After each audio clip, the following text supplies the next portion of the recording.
ಸಂಸದ ಅನಂತಕುಮಾರ್ ಹೆಗಡೆಗೆ ಉತ್ತರ ಕನ್ನಡ ಟಿಕೆಟ್ ಕೈತಪ್ಪಿದ ಬೆನ್ನಲ್ಲೇ ಸೋಷಿಯಲ್ ಮೀಡಿಯಾದಲ್ಲಿ ಟ್ರೋಲ್ ಮಾಡಲಾಗ್ತಿದೆ. ಮಾರ್ಚ್ 4ರಂದು ಭಟ್ಕಳದಲ್ಲಿ ನಡೆದ ಕಾರ್ಯಕರ್ತರ ಸಭೆಯಲ್ಲಿ ಮಾತನಾಡಿದ್ದ ಹೆಗಡೆ, ಸಂಸದನಾಗೋದು ಸುಲಭದ ಮಾತಲ್ಲ, ದಮ್ಮಿದ್ರೆ ಬನ್ನಿ ಈ ಕುರ್ಚಿಯಲ್ಲಿ ಕೂತ್ಕೊಳ್ಳಿ ಅಂತ ಕುರ್ಚಿ ಎತ್ತಿ ಕಾರ್ಯಕರ್ತರಿಗೆ ಸವಾಲೆಸೆದಿದ್ರು. ಈಗ ವಿಶ್ವೇಶ್ವರ ಹೆಗಡೆ ಕಾಗೇರಿಗೆ ಟಿಕೆಟ್ ಸಿಗ್ತಾ ಇದ್ದಂತೆ ಹೆಗಡೆ ಮಾತನ್ನ full troll ಮಾಡಲಾಗ್ತಿದೆ. Vishweshwar Hegde ಕಾಗೇರಿಗೆ Uttara Kannada ticket ಸಿಕ್ಕ ಬೆನ್ನಲ್ಲೇ ಹಿಂದೂ ವಿರೋಧಿ ಕಾಗೇರಿ ಅಂತ ಬಿಂಬಿಸೋ ಫೋಟೋಗಳು ವೈರಲ್ ಆಗ್ತಿದೆ. ಮುಸ್ಲಿಂ ಟೋಪಿ ಧರಿಸಿರೋ ಕಾಗೇರಿ ಫೋಟೋಗಳನ್ನು ಸೋಷಿಯಲ್ ಮೀಡಿಯಾದಲ್ಲಿ ಹರಿಬಿಡಲಾಗ್ತಿದೆ. 10 ವರ್ಷದ ಹಿಂದೆ ಕಾಗೇರಿ ಇಫ್ತಾರ್ ಕೂಟದಲ್ಲಿ ಭಾಗವಹಿಸಿದ್ರು. ಆಗ ಮುಸ್ಲಿಮರ ಟೋಪಿ ಧರಿಸಿದ್ದ ಫೋಟೋಗಳನ್ನು ಈಗ ವೈರಲ್ ಮಾಡಲಾಗ್ತಿದೆ. ಅನಂತಕುಮಾರ್ ಹೆಗಡೆಗೆ ಟಿಕೆಟ್ ಕೈತಪ್ಪಿದ್ದಕ್ಕೆ ಅವರ ಬೆಂಬಲಿಗರೇ ಈ ಫೋಟೋ ಹರಿಬಿಡುತ್ತಿದ್ದಾರೆ ಅಂತ ಆರೋಪಿಸಲಾಗ್ತಿದೆ. ಉತ್ತರ ಕನ್ನಡ ಕ್ಷೇತ್ರದಿಂದ ಟಿಕೆಟ್ ಸಿಕ್ಕ ಬೆನ್ನಲ್ಲೇ ವಿಶ್ವೇಶ್ವರ ಹೆಗಡೆ ಕಾಗೇರಿ ಫುಲ್ ಆಕ್ಟಿವ್ ಆಗಿದ್ದಾರೆ. ಕಾರ್ಯಕರ್ತರು ಬೆಂಬಲಿಗರ ಜೊತೆ ಪ್ರಚಾರ ಕಾರ್ಯದಲ್ಲಿ ನಿರತರಾಗಿದ್ದಾರೆ. ಶಿರಸಿಯಲ್ಲಿ ಮಾತನಾಡಿದ ಕಾಗೇರಿ, ನಾನು ಹಾಗೂ ಅನಂತಕುಮಾರ್ ಹೆಗಡೆ ಒಂದೇ ಸಿದ್ಧಾಂತ ಉಳ್ಳವರು. ನನ್ನ ಪರ ಹೆಗಡೆ ಸಹ ಪ್ರಚಾರಕ್ಕೆ ಬರಲಿದ್ದಾರೆ. ಕಾಂಗ್ರೆಸ್ ಬಗ್ಗೆ ಇಡೀ ದೇಶದ ಜನತೆ ಭ್ರಮನಿರಸನಗೊಂಡಿದ್ದಾರೆ. ರಾಹುಲ್ ಗಾಂಧಿಯನ್ನ ಯಾರೂ ಪರಿಗಣನೆಗೆ ತೆಗೆದುಕೊಳ್ತಿಲ್ಲ. ರಾಜ್ಯದಲ್ಲಿ ಸಿದ್ದರಾಮಯ್ಯ, ಡಿಕೆ ಶಿವಕುಮಾರ್ ತಮ್ಮ ಆಡಳಿತ ವೈಫಲ್ಯ ಮುಚ್ಚಿಕೊಳ್ಳೋದಕ್ಕೆ ಎನ್ನಿಲ್ಲದ ಕಸರತ್ತು ಮಾಡುತ್ತಿದ್ದಾರೆ. ಆಡಳಿತ ವೈಫಲ್ಯದ ಹತಾಶ ಸ್ಥಿತಿಗೆ ರಾಜ್ಯ ಕಾಂಗ್ರೆಸ್ ಹೋಗಿದೆ. ಕಾಂಗ್ರೆಸ್ ಘೋಷಿಸಿದ ಗ್ಯಾರಂಟಿಯನ್ನೇ ಅರ್ಹರಿಗೆ ತಲುಪಿಸುವುದಕ್ಕೆ ಸಾಧ್ಯವಾಗ್ತಿಲ್ಲ. ಸಿದ್ದರಾಮಯ್ಯಗೆ ತಮ್ಮ ಸಿಎಂ ಕುರ್ಚಿ ಬಗ್ಗೆಯೇ ನಂಬಿಕೆ ಇಲ್ಲ. ಹಾಗಾಗಿ ಆಡಳಿತದ ಬಗ್ಗೆ ಆಸಕ್ತಿಯೇ ತೋರಿಸ್ತಿಲ್ಲ ಅಂತ ಕಾಂಗ್ರೆಸ್ ವಿರುದ್ಧ ಕಿಡಿಕಾರಿದ್ದಾರೆ. ಇದು ಕೇವಲ ಅಭ್ಯರ್ಥಿಗಳ ಹೆಸರಿನ ಮೇಲೆ ನಡೀತಾ ಇರೋ ಚುನಾವಣೆ ಅಲ್ಲ. ಇಲ್ಲಿ ಅಭ್ಯರ್ಥಿಗಳು ನಿಮಿತ್ತ ಮಾತ್ರ. ಬಿಜೆಪಿ ಕಾಂಗ್ರೆಸ್ನ ಮಧ್ಯೆ ಈ ಚುನಾವಣೆ ನಡೀತಾ ಇದೆ ಅಂತ ಕಾಗೇರಿ ಹೇಳಿದ್ದಾರೆ. ಚುನಾವಣೆಗೆ ಇನ್ನೇನು ಕೆಲವೇ ದಿನಗಳು ಬಾಕಿ ಇರೋ ಹಿನ್ನೆಲೆ ಬಿಜೆಪಿ ಪಾಳೆಯದಲ್ಲಿ ಚುನಾವಣಾ ಸಿದ್ಧತೆ ಭರದಿಂದ ಸಾಗ್ತಾ ಇದೆ. ಶಿವಮೊಗ್ಗದಲ್ಲಿ ಹಾಲಿ ಸಂಸದ ಬಿಜೆಪಿ ಅಭ್ಯರ್ಥಿ ಬಿವೈ ರಾಘವೇಂದ್ರರಿಂದ ಮತಬೇಟೆ ಶುರುವಾಗಿದೆ. ಶಿವಮೊಗ್ಗದಲ್ಲಿ ನಡೆಯೋ ಎಲ್ಲಾ ಕಾರ್ಯಕ್ರಮಗಳಲ್ಲಿ ಭಾಗವಹಿಸುವ ಮೂಲಕ ಕ್ಷೇತ್ರದಲ್ಲಿ ಫುಲ್ ಆಕ್ಟಿವ್ ಆಗಿದ್ದಾರೆ. ಬಾರಿ ಹೆಚ್ಚಿನ ಅಂತರದಿಂದ ಗೆಲುವು ಸಾಧಿಸಬೇಕು ಅಂತ ಸಂಸದ ಬಿವೈ ರಾಘವೇಂದ್ರ ಪಣ ತೊಟ್ಟಿದ್ದಾರೆ. ಮೋದಿ ಮೋದಿ ಅಂತ ಘೋಷಣೆ ಕೂಗಿದವರಿಗೆ ಕಪಾಳ ಮೋಕ್ಷ ಮಾಡಿ ಅನ್ನೋ ಶಿವರಾಜ್ ತಂಗಡಗಿ ಹೇಳಿಕೆಗೆ ಪರಿಷತ್ ಸದಸ್ಯ ರವಿಕುಮಾರ್ ಕಿಡಿಕಾರಿದ್ದಾರೆ. ಸಚಿವ ತಂಗಡಗಿ ಯಾವ ಸಂಸ್ಕೃತಿಯ ಪಾಠ ಹೇಳ್ತಿದ್ದಾರೋ ಗೊತ್ತಿಲ್ಲ. ಒಬ್ಬರು ಇಬ್ಬರಾದ್ರೆ ಕಪಾಳ ಮೋಕ್ಷ ಮಾಡಬಹುದು, ಆದರೆ ಲಕ್ಷಾಂತರ ಜನ ಮೋದಿ ಮೋದಿ ಅಂತಿದ್ದಾರೆ. ಎಲ್ರಿಗೂ ಕಪಾಳ ಮೋಕ್ಷ ಮಾಡ್ತೀರಾ ಅಂತ ಪ್ರಶ್ನೆ ಮಾಡಿದ್ದಾರೆ. ಕನ್ನಡ ಸಂಸ್ಕೃತಿ ಇಲಾಖೆ ಸಚಿವರಾಗಿ ನೀವು ಯಾವ ಸಂಸ್ಕೃತಿ ಕಲಿತಿದ್ದೀರಿ ಅಂತ ಪ್ರಶ್ನೆ ಮಾಡಿದ್ದಾರೆ. ರಾಜ್ಯಾದ್ಯಂತ ಮೋದಿ ಅಭಿಯಾನ ಮಾಡ್ತೀವಿ, ಎಷ್ಟು ಜನರಿಗೆ ಕಪಾಳ ಮೋಕ್ಷ ಮಾಡ್ತಾರೋ ನೋಡ್ತೀವಿ ಅಂತ ಸವಾಲೆಸೆದಿದ್ದಾರೆ. ಅಲ್ಲದೆ ಪ್ರಿಯಾಂಕ್ ಖರ್ಗೆ ವಿರುದ್ಧವೂ ಹರಿಹಾಯ್ದ ರವಿಕುಮಾರ್, ಚೋರ್ ಗುರು ಚಾಂಡಾಳ ಶಿಷ್ಯ ಅಂತ ಸೋಷಿಯಲ್ ಮೀಡಿಯಾದಲ್ಲಿ ಪೋಸ್ಟ್ ಹಾಕ್ತಾರೆ. ವಿಶ್ವವೇ ಹೆಮ್ಮೆ ಪಡೋ ಮೋದಿ ಬಗ್ಗೆ ಈ ರೀತಿ ಹೇಳೋ ನಿಮಗೆ ಎಂಥ ಗುರುಗಳಿರ್ಬೋದು ಅಂತ ಚಾಟಿ ಬೀಸಿದ್ದಾರೆ. ಹೈಕಮಾಂಡ್ ಜೊತೆ ರಾಜ್ಯ ನಾಯಕರ ಸಹಕಾರದಿಂದ ನನಗೆ ಟಿಕೆಟ್ ಸಿಕ್ಕಿದೆ. ಮೊದಲ ಬಾರಿ ಲೋಕಸಭೆ ಚುನಾವಣೆ ಎದುರಿಸಲು ಅವಕಾಶ ಕೊಟ್ಟಿದ್ದಾರೆ. ನನಗೆ ಅವಕಾಶ ಕೊಟ್ಟವರೆಲ್ಲರಿಗೂ ನಾನು ಆಭಾರಿ ಅಂತ ಬಿಜೆಪಿ ಅಭ್ಯರ್ಥಿ ಡಾಕ್ಟರ್ ಕೆ ಸುಧಾಕರ್ ಹೇಳಿದ್ದಾರೆ. ಲೋಕಸಭೆ ಚುನಾವಣೆಯಲ್ಲಿ ಸ್ಪರ್ಧಿಸೋದಕ್ಕೆ ಅವಕಾಶ ಸಿಕ್ಕಿದ್ದು ನನ್ನ ಸೌಭಾಗ್ಯ. ಚಿಕ್ಕಬಳ್ಳಾಪುರ ಕ್ಷೇತ್ರದ ಅಭಿವೃದ್ಧಿಯನ್ನ ನೋಡಿ ನನಗೆ ಮತ ನೀಡುವಂತೆ ಮನವಿ ಮಾಡಿದ್ದಾರೆ. ಬಿಜೆಪಿ ಜೆಡಿಎಸ್ ವೈರತ್ವ ಇರೋ ಪಕ್ಷ ಅಲ್ಲ. ಕಾಂಗ್ರೆಸ್ ವಿರುದ್ಧ ಹೋರಾಟ ಮಾಡೋದಕ್ಕೆ ಜನತಾದಳ ಸೃಷ್ಟಿಯಾಯಿತು. ಈಗ ಎರಡು ಪಕ್ಷಗಳು ಹಾಲು ಜೇನಿನಂತೆ ಕೆಲಸ ಮಾಡೋದಾಗಿ ಸುಧಾಕರ್ ಹೇಳಿದ್ದಾರೆ. ಇನ್ನು ಎಸ್ಆರ್ ವಿಶ್ವನಾಥ್ ಪುತ್ರ ಅಲೋಕ್ ವಿಶ್ವನಾಥ್ಗೆ ಟಿಕೆಟ್ ಕೈತಪ್ಪಿದ ವಿಚಾರಕ್ಕೆ ಸಂಬಂಧಿಸಿದಂತೆ ಮಾತನಾಡಿದ ಸುಧಾಕರ್, ವಿಶ್ವನಾಥ್ ನಮ್ಮ ಹಿರಿಯ ನಾಯಕರು, ಅವರ ಜೊತೆ ಸೇರಿ ನಾನು ಕೆಲಸ ಮಾಡ್ತೀನಿ. ಯಾರಿಗೆ ಟಿಕೆಟ್ ಸಿಕ್ಕಿದ್ರು ಕೆಲಸ ಮಾಡೋಣ ಅಂತ ಈ ಹಿಂದೆ ಮಾತಾಡ್ಕೊಂಡಿದ್ವಿ. ಹೀಗಾಗಿ ಅಲೋಕ್ ವಿಶ್ವನಾಥ್ ನನ್ನ ಪರ ಕೆಲಸ ಮಾಡ್ತಾರೆ ಅಂತ ಸುಧಾಕರ್ ವಿಶ್ವಾಸವನ್ನು ವ್ಯಕ್ತಪಡಿಸಿದ್ದಾರೆ. ಚಿಕ್ಕಬಳ್ಳಾಪುರ ಕ್ಷೇತ್ರದ ಬಿಜೆಪಿ ಲೋಕಸಭಾ ಟಿಕೆಟ್ ಕೈತಪ್ಪಿದ ಹಿನ್ನೆಲೆ ಅಲೋಕ್ ವಿಶ್ವನಾಥ್ ಬೆಂಬಲಿಗರು ಪ್ರತಿಭಟನೆ ನಡೆಸಿದ್ದಾರೆ. ಚಿಕ್ಕಬಳ್ಳಾಪುರಕ್ಕೆ ಮಾಜಿ ಸಚಿವ ಡಾಕ್ಟರ್ ಕೆ ಸುಧಾಕರ್ಗೆ ಟಿಕೆಟ್ ನೀಡಿದ್ದಕ್ಕೆ ಅಲೋಕ್ ಬೆಂಬಲಿಗರು ಆಕ್ರೋಶ ವ್ಯಕ್ತಪಡಿಸಿದರು.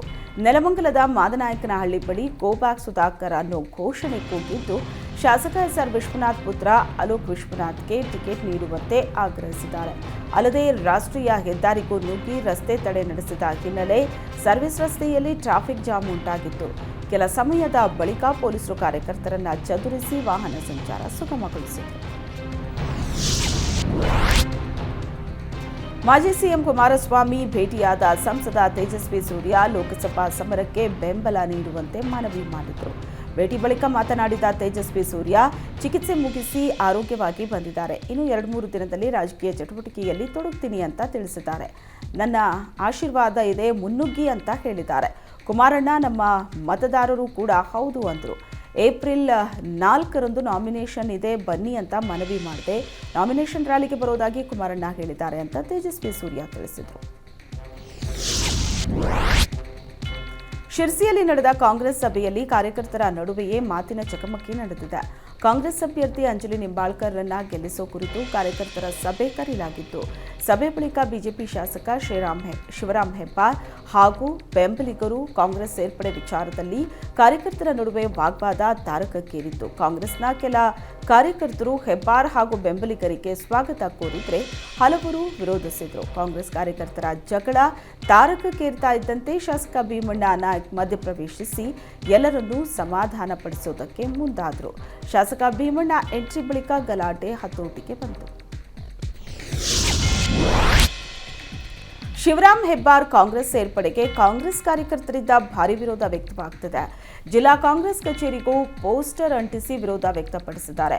ಉತ್ತರ ಕನ್ನಡ ಜಿಲ್ಲೆಯ ಶಿರ್ಸಿಯಲ್ಲಿರೋ ಕಾಂಗ್ರೆಸ್ ಕಚೇರಿಯಲ್ಲಿ ಘಟನೆ ನಡೆದಿದ್ದು, ನಮ್ಮ ಪಕ್ಷ ನಮ್ಮ ಹಕ್ಕು, ಭ್ರಷ್ಟರಿಗಿಲ್ಲಿ ಜಾಗ ಇಲ್ಲ ಅಂತ ಪೋಸ್ಟರ್ ಅನ್ನ ಅಂಟಿಸಲಾಗಿದೆ.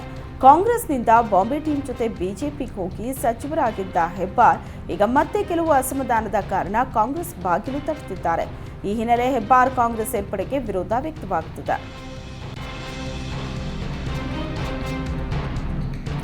ನಾನು ಗೆದ್ದೇ ಗೆಲ್ತೀನಿ, ಜನರೇ ಕಾಂಗ್ರೆಸ್ ಅನ್ನ ಆರಿಸಿ ತರ್ತಾರೆ ಅಂತ ಅಂಜಲಿ ನಿಂಬಾಳ್ಕರ್ ವಿಶ್ವಾಸದ ಮಾತನಾಡಿದ್ದಾರೆ. ಸರ್ಕಾರದ ಅಭಿವೃದ್ಧಿ 5 ಗ್ಯಾರಂಟಿಗಳ ಮೇಲೆ ಜನ ಆಶೀರ್ವಾದ ಮಾಡ್ತಾರೆ. ಕಾರ್ಯಕರ್ತರೊಂದಿಗೆ ಹಗಲು ರಾತ್ರಿ ಪ್ರಚಾರ ಮಾಡಿ ಜನರಿಗೆ ಸ್ಪಂದಿಸ್ತೀವಿ.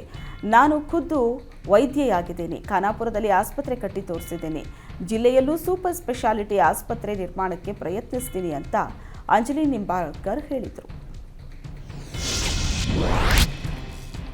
ಬಿಜೆಪಿ ಅಭ್ಯರ್ಥಿ ಶೋಭಾ ಕರಂದ್ಲಾಜೆ ವಿರುದ್ಧ ಕಾಂಗ್ರೆಸ್ ನಾಯಕರು ದೂರು ನೀಡಿದ್ದಾರೆ. ಶೋಭಾ ಕರಂದ್ಲಾಜೆ ಪ್ರಚೋದನಕಾರಿ ಭಾಷಣ ಮಾಡಿ ಕೋಮುಗಲಭೆ ಸೃಷ್ಟಿಸುತ್ತಿದ್ದಾರೆ. ಹಾಗಾಗಿ ಶೋಭಾ ಕರಂದ್ಲಾಜೆ ಬಹಿರಂಗ ಪ್ರಚಾರ, ಭಾಷಣ ನಿರ್ಬಂಧಿಸುವಂತೆ ಬೆಂಗಳೂರು ಉತ್ತರ ಜಿಲ್ಲಾ ಕಾಂಗ್ರೆಸ್ ಸಮಿತಿ ಚುನಾವಣಾ ಆಯೋಗಕ್ಕೆ ದೂರು ನೀಡಿದೆ. ಹಿಂದೂ, ಮುಸ್ಲಿಂ, ಕ್ರೈಸ್ತರು ಅನ್ನೋ ಭೇದ ಭಾವ ಇಲ್ಲದೆ ಜಾತಿ, ಮತ, ಪಂಥಗಳನ್ನು ಮೀರಿ ಸಹಬಾಳ್ವೆಯಿಂದ ಬದುಕ್ತಾ ಇದ್ದೀವಿ. ಬೆಂಗಳೂರು ಉತ್ತರ ಕ್ಷೇತ್ರದಲ್ಲಿ ಯಾವುದೇ ಅಹಿತಕರ ಘಟನೆ ನಡೆಯದಂತೆ ಮುನ್ನೆಚ್ಚರಿಕೆ ವಹಿಸಿ ಅಂತ ಚುನಾವಣಾ ಆಯೋಗಕ್ಕೆ ಮನವಿ ಮಾಡಲಾಗಿದೆ. ಲೋಕಸಭೆ ಚುನಾವಣೆ ಸಮೀಪಿಸ್ತಾ ಇದ್ದಂತೆ ಮಾಜಿ ಸಿಎಂ ಕುಮಾರಸ್ವಾಮಿ ಆಕ್ಟಿವ್ ಆಗಿದ್ದಾರೆ. ಶಸ್ತ್ರಚಿಕಿತ್ಸೆ ಬಳಿಕ ಬೆಂಗಳೂರಿನಲ್ಲಿ ಕಾರ್ಯಕರ್ತರ ಸಭೆ ನಡೆಸಿದ್ರು. ಮೈತ್ರಿ ಕುರಿತು ಕಾರ್ಯಕರ್ತರಿಗೆ ಎಚ್ಡಿಕೆ ಕರೆ ನೀಡಿದ್ದು, ಲೋಕಸಭಾ ಚುನಾವಣೆಯನ್ನ ಬಿಜೆಪಿ ಜೊತೆ ಸೇರಿ ಎದುರಿಸುತ್ತಿದ್ದೇವೆ. ಚುನಾವಣಾ ಪ್ರಚಾರ ಸಭೆಗಳಲ್ಲಿ 2 ಪಕ್ಷಗಳ ನಾಯಕರ ಫೋಟೋಗಳನ್ನು ಭೇದ ಭಾವ ಇಲ್ಲದೆ ಪ್ರದರ್ಶಿಸಬೇಕು. ಬಿಜೆಪಿ ಜೆಡಿಎಸ್ ಕಾರ್ಯಕರ್ತರು ಒಟ್ಟಾಗಿ ಸಮನ್ವಯತೆ ಸಾಧಿಸಿ ಕೆಲಸ ಮಾಡಬೇಕು. 2 ಪಕ್ಷದ ಬಾವುಟಗಳನ್ನು ಪ್ರಚಾರ ಸಭೆಯಲ್ಲಿ ಬಳಸಬೇಕು. ಯಾವುದೇ ಭೇದ ಭಾವ ತೋರದೆ ಒಂದಾಗಿ ಕೆಲಸ ಮಾಡಬೇಕು ಅಂತ ಜೆಡಿಎಸ್ ಮುಖಂಡರು ಕಾರ್ಯಕರ್ತರಿಗೆ ಕುಮಾರಸ್ವಾಮಿ ಸೂಚನೆ ಕೊಟ್ಟಿದ್ದಾರೆ. ಶಿವಮೊಗ್ಗದಲ್ಲಿ ಬಂಡಾಯ ಅಭ್ಯರ್ಥಿಯಾಗಿ ಕಣಕ್ಕಿಳಿಯೋದಕ್ಕೆ ನಿರ್ಧರಿಸಿರುವಂತಹ ಮಾಜಿ ಸಚಿವ ಕೆಎಸ್ ಈಶ್ವರಪ್ಪ ಶತಾಯಗತಾಯ ಚುನಾವಣೆಯಲ್ಲಿ ಗೆಲ್ಲಲೇಬೇಕು ಅಂತ ಪಣ ತೊಟ್ಟಿದ್ದಾರೆ. ಹೀಗಾಗಿ ಜಿಲ್ಲೆಯಲ್ಲಿನ ವಿವಿಧ ಮಠಗಳಿಗೆ ಭೇಟಿ ನೀಡಿ ಈಶ್ವರಪ್ಪ ಬೆಂಬಲ ಕೋರುತ್ತಿದ್ದಾರೆ. ರಂಭಾಪುರಿ ಮಠಕ್ಕೆ ಭೇಟಿ ನೀಡಿದ ಬಿಜೆಪಿ ರೆಬೆಲ್ ನಾಯಕ ಈಶ್ವರಪ್ಪ ರಂಭಾಪುರಿ ಶ್ರೀಗಳ ಆಶೀರ್ವಾದವನ್ನ ಪಡೆದರು. ರಂಭಾಪುರಿ ಶ್ರೀಗಳು ಈಶ್ವರಪ್ಪಗೆ ಸನ್ಮಾನ ಮಾಡಿ ಆಶೀರ್ವದಿಸಿದರು. ಈಶ್ವರಪ್ಪರನ್ನ ನೀವೇ ಗೆಲ್ಲಿಸಬೇಕು ಅಂತ ಶ್ರೀಗಳ ಬಳಿ ಬೆಂಬಲಿಗರು ಮನವಿ ಮಾಡಿದರು. ಶಾಸಕ ಮುನಿರತ್ನ ಬೆಂಗಳೂರು ಗ್ರಾಮಾಂತರ ಕ್ಷೇತ್ರದ ಬಿಜೆಪಿ ಅಭ್ಯರ್ಥಿ ಡಾಕ್ಟರ್ ಮಂಜುನಾಥ್ ಪರ ಬ್ಯಾಟಿಂಗ್ ಮಾಡಿದ್ರು. ಮೈತ್ರಿ ಅಭ್ಯರ್ಥಿಗೆ ಕುಟುಂಬ ರಾಜಕಾರಣದ ಆರೋಪ ಅನ್ವಯಿಸಲ್ಲ. ಡಾಕ್ಟರ್ ಮಂಜುನಾಥ್ ಎಲ್ಲೂ ದೇವೇಗೌಡರ ಅಳಿಯ ಅಂತ ಗುರುತಿಸಿಕೊಂಡಿಲ್ಲ. ಡಾಕ್ಟರ್ ಸ್ವಂತ ಶಕ್ತಿ ಹೆಸರಿನ ಮೇಲೆ ಸ್ಪರ್ಧೆ ಮಾಡ್ತಾರೆ. ಈ ಬಾರಿ ಕನಕಪುರದಲ್ಲಿ ಹೆಚ್ಚು ಲೀಡ್ ಪಡೆಯೋದು ಶತಸಿದ್ಧ ಅಂದ್ರು. ನಾವು ತುಂಬಾ ಕೋಟೆಗಳನ್ನ ನೋಡಿದ್ದೀವಿ. ಚರಿತ್ರೆಯಲ್ಲಿ ಯಾವ ಕೋಟೆಗಳೂ ಉಳಿದಿಲ್ಲ. ಇಲ್ಲಿ ನಡೀತಾ ಇರೋದು ರಾಮ ರಾವಣರ ಯುದ್ಧ. ಇದರಲ್ಲಿ ಯಾವುದೇ ಅನುಮಾನ ಇಲ್ಲ ಅಂದ್ರು.